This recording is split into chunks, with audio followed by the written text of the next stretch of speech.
Bonjour Ronnie. Bonjour Nathalie. Nous revoici donc à Jérusalem pour étudier la Haftara de la semaine. Et il s'agit cette fois de Mishpatim, donc tiré de Jérémie 34, qui a ceci de particulier qu'elle nous parle de la liberté, et plus précisément de l'affranchissement des esclaves.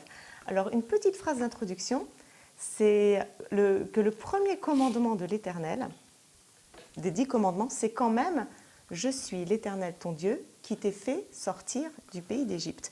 Donc c'est l'une des seules fois, je pense, peut-être même la seule fois où l'Éternel se définit lui-même.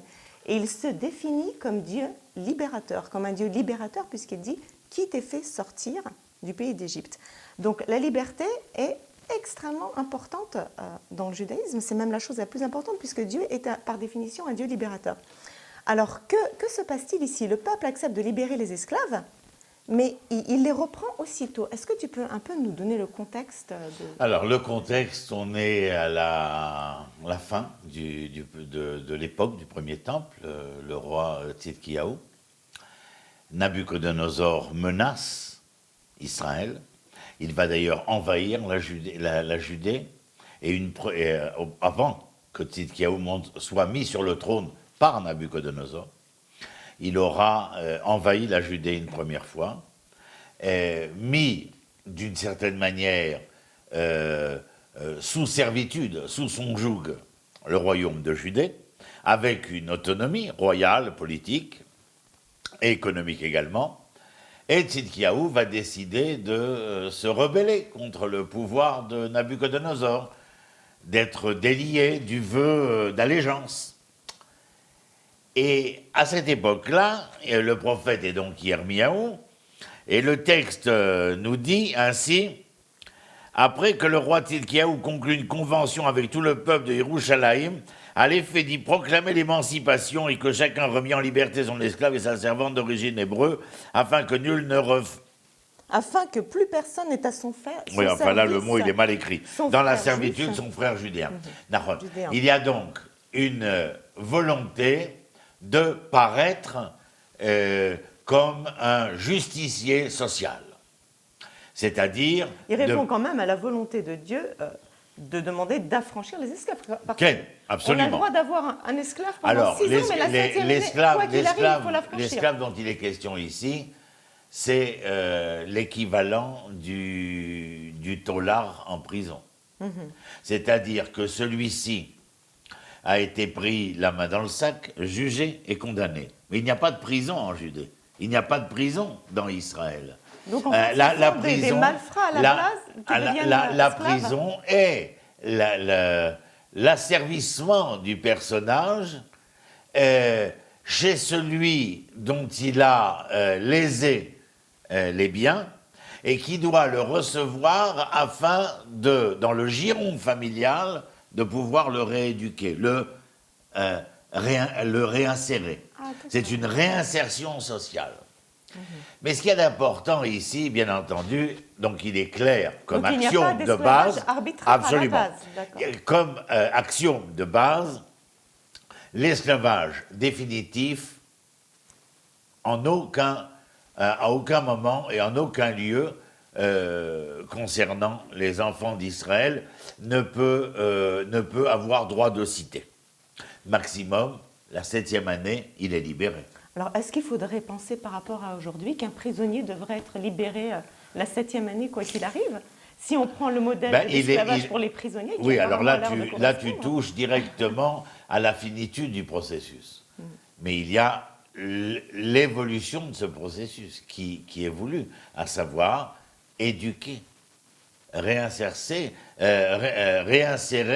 le personnage au sein de la société. Il n'est pas mis dans une cellule à attendre que les jours passent ou comme aujourd'hui, avoir le droit au téléphone, à la télévision et à je ne sais trop quoi. Enfin, nous savons ce que sont les prisons en Occident. Tout le monde est au courant. Ici, il y a une réinsertion sociale, c'est-à-dire une éducation qui doit être faite. Peut-être n'a-t-il pas eu... Je ne sais pas si l'esclavage, ça peut jouer le rôle d'éducation, mais ce qui est intéressant, c'est quand même que la 7e année, quoi qu'il arrive, il doit être libéré. On a souvent... Oui, mais Éved, l'esclave, dont on traduit cela par esclave, c'est celui qui est en servitude, c'est-à-dire celui qui est au service de Nahon.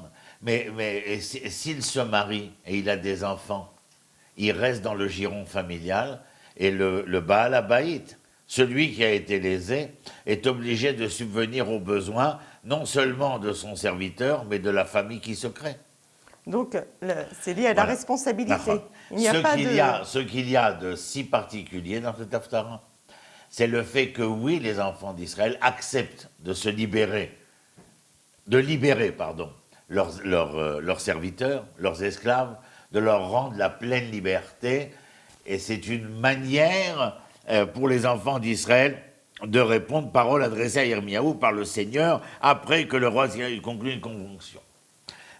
Il faut libérer, c'est-à-dire que, à mon humble avis, la crainte de l'arrivée des forces impériales hégémoniques de Nabuchodonosor fait que les enfants d'Israël répondent à cette demande. C'est-à-dire, allons plus loin, c'est-à-dire qu'encore une fois, à mon humble avis, la volonté de remettre dans notre quotidien le droit, la justice, l'amour, etc., est conséquent de la crainte inhérente à l'arrivée de ces forces hégémoniques.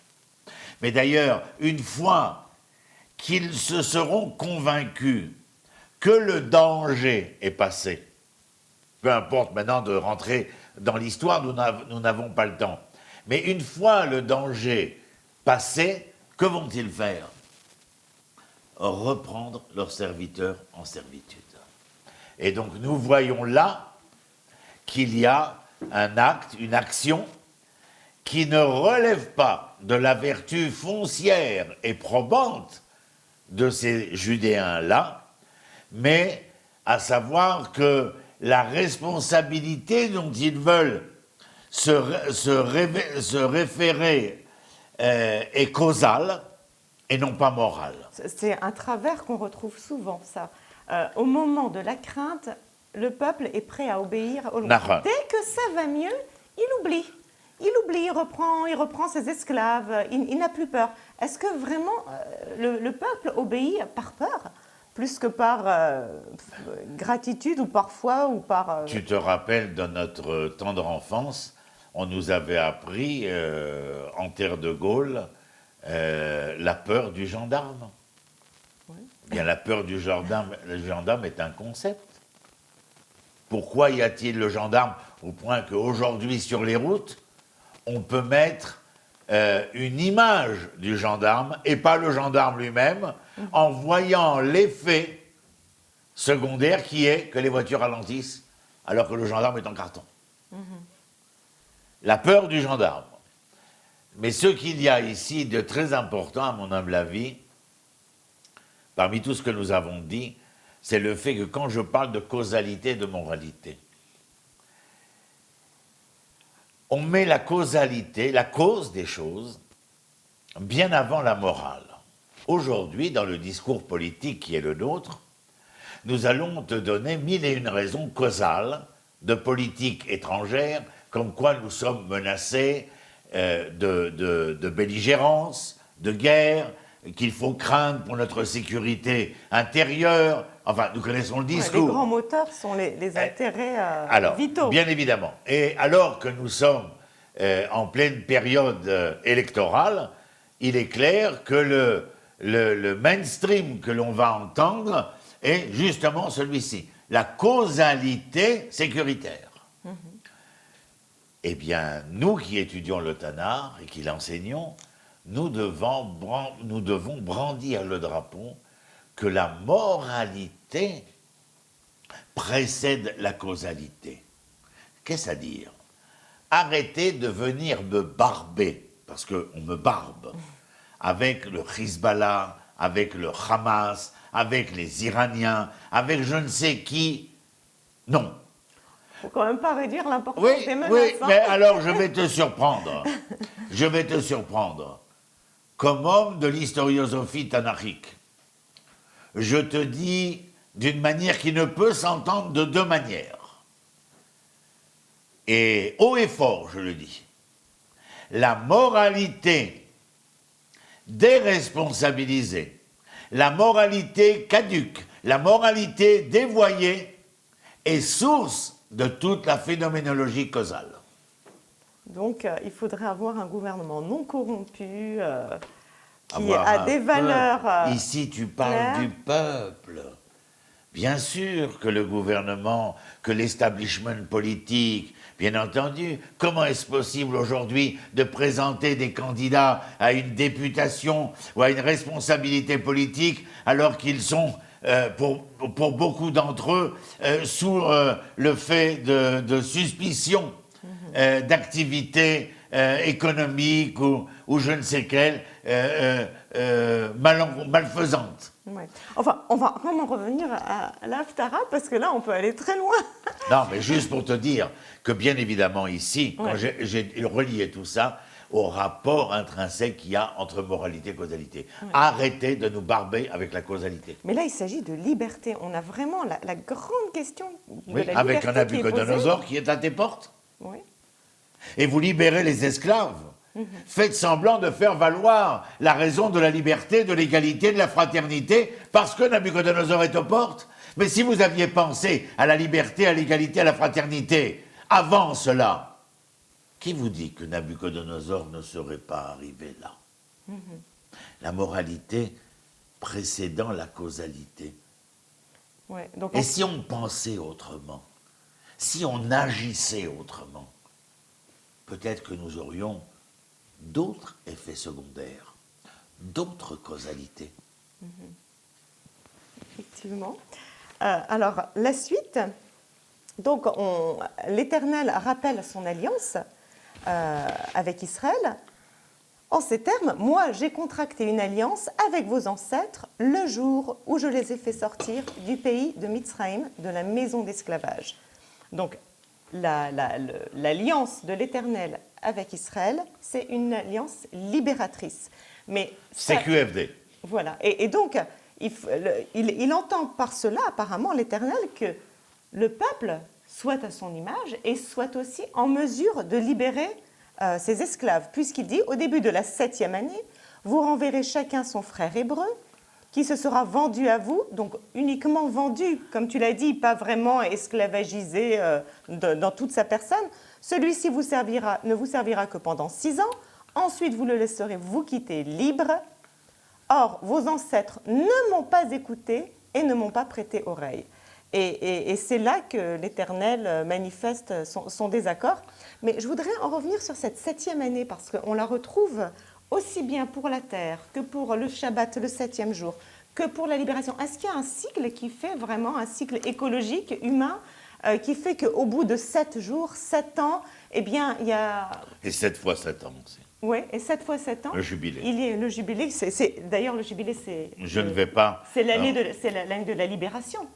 Je ne vais pas rentrer dans l'ésotérisme du chiffre 7. On le revoit quand même beaucoup, et surtout ici Oui, pour oui, la il y en a libération. mais ce qui m'intéresse lorsque nous parlons de l'Haftara, c'est d'abord et avant tout faire ce que nous faisons depuis tout à l'heure, c'est-à-dire être capable, dans cette histoire du passé, d'essayer d'entendre ce qu'elle vient nous apprendre pour l'histoire du présent. Ouais. C'est cela qui m'intéresse. Lorsque tu cites le fait que l'Éternel établit une alliance avec les enfants d'Israël et les sort d'Égypte, c'est-à-dire les libère du joug esclavagiste, et là, véritablement esclavagiste, on parle des camps de concentration de Memphis et de Luxor. Il les libère.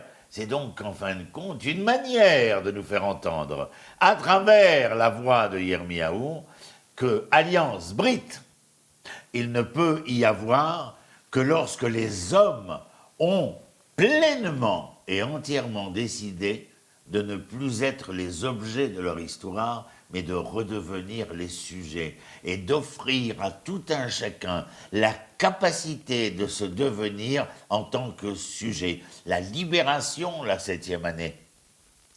Et bien évidemment, ici, pour le faire valoir que si l'on veut créer un cycle social, eh bien, il faut donner à ce mouvement cyclique une définition. Que pendant 6 ans, il se peut que, mais jamais à partir de la 7e année, comme cycle récurrent, il ne se pourra qu'il se trouve encore et toujours des personnes subissant la servitude, étant considérées comme les objets de la société et étant empêchées de redevenir les acteurs. Merci beaucoup, Ronnie, et on va prendre ça comme conclusion. Donc, d'après ce que je tire de cette dernière phrase, c'est que la liberté, c'est en fait arriver à devenir le sujet de sa vie et non plus l'objet. Et c'est ainsi que l'alliance se fait. Et c'est ainsi que l'alliance se fait quand l'homme devient on ne fait sujet pas d'alliance de son histoire. Parce on que, ne fait pas l'alliance avec des hommes. ni avec des esclaves. Avec des hommes ayant voulu demeurer des objets. On fait une alliance avec des hommes libres. Voilà. Merci beaucoup, Ronnie. Shalom, shalom, Toda Rabba. Shalom.